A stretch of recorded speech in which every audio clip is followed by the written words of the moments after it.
Se nourrir, c'est un acte totalement essentiel d'un point de vue physiologique, mais pas que. Il y a aussi un enjeu culturel qui est énorme. Et notre assiette est une sorte de fenêtre aussi sur notre environnement. Et la question qu'on va se poser, c'est qu'est-ce que je mets dans mon assiette et pourquoi?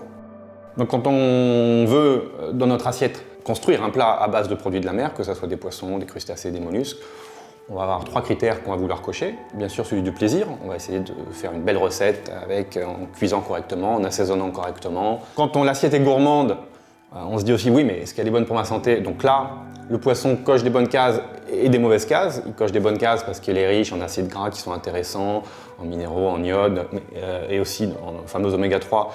En même temps, certains poissons, notamment les poissons gras, apportent des polluants, des microplastiques, des perturbateurs endocriniens, des métaux lourds. Donc il faut se méfier de certains poissons. Et puis une fois qu'on a fait son choix, on a aussi aujourd'hui cette injonction à se tourner vers notre environnement et se dire oui, mais ce poisson, est-ce que c'est une ressource rare ou pas? Et là, on a besoin de cocher les cases de la durabilité, c'est-à-dire de se dire est-ce que l'état des stocks de cette espèce-là est correct? Est-ce qu'il a été pêché à une taille de maturité correcte?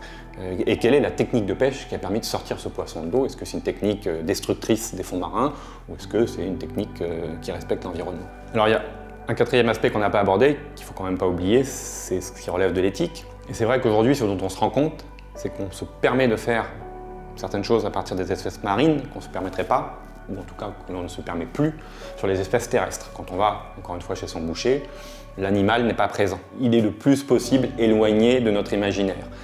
Chez le poissonnier, ça ne choque pas d'avoir les crustacés, bien sûr les mollusques, et voir les poissons comme s'ils sortaient de l'eau.